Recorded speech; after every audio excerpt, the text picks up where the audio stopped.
साथियों, कल से मेरे खिलाफ एक स्क्रिप्टेड कैंपेन चलाया जा रहा है। सेम भाषा, सेम बातें, सेम आरोप। ये कोई कोइंसिडेंस नहीं है, बल्कि एक कोऑर्डिनेटेड अटैक है। पहले मैंने सोचा कि मुझे इसका जवाब नहीं देना चाहिए। फिर लगा कि कहीं एक झूठ को 100 बार बोला जाए तो कुछ लोग मान ना लें। इसलिए मैंने सोचा कि जवाब दूं। आम आदमी पार्टी ने 3 आरोप लगाते हुए यह कहा कि इन 3 आरोपों की वजह से हम राघव चड्ढा को पार्लियामेंट में बोलने का मौका नहीं देंगे। राघव चड्ढा के पार्लियामेंट में बोलने पर रोक इसलिए लगाई गई क्योंकि उन्होंने ये 3 गलतियां करी। मैं एक एक करके इन तीनों पर आपसे बात करना चाहूंगा। पहला आरोप कि जब ऑपोजिशन पार्लियामेंट से वॉकआउट करता है, सदन से वॉकआउट करता है, तो राघव चड्ढा वहीं बैठे रहते हैं, वो वॉकआउट नहीं करते।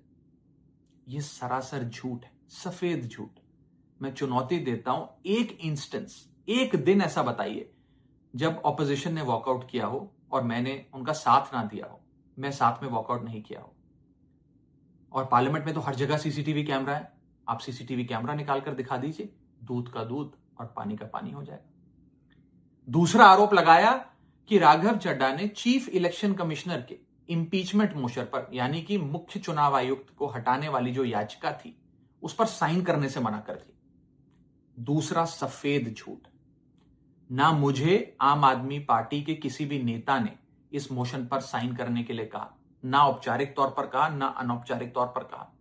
और आम आदमी पार्टी के राज्यसभा में कुल 10 सांसद हैं, जिनमें से 6 या 7 सांसदों ने इस मोशन पर खुद ही साइन नहीं किया। तो भला इसमें मेरी क्या गलती?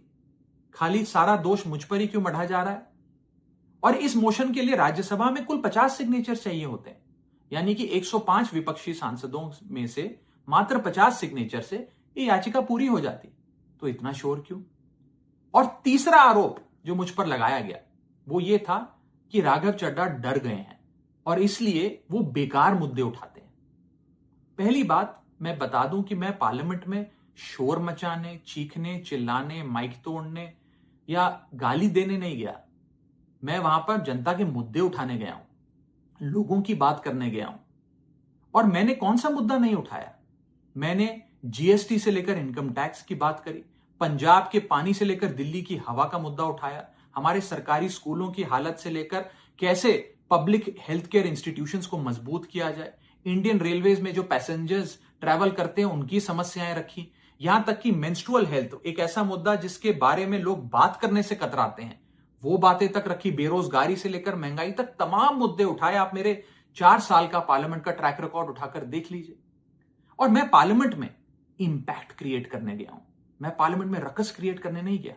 ये टैक्स पेयर के पैसे से जो पार्लियामेंट चलती है, उस टैक्स पेयर के मुद्दे उठाने में पार्लियामेंट में गया हूं। अंत में मैं बस इतना कहना चाहता हूं कि जो लोग आज मुझ पर आरोप लगा रहे हैं, झूठे आरोप लगा रहे हैं, कि हर झूठ को बेनकाब किया जाएगा और हर सवाल का जवाब दिया जाएगा, क्योंकि मैं घायल हूं, इसीलिए घातक हूं। जय हिंद।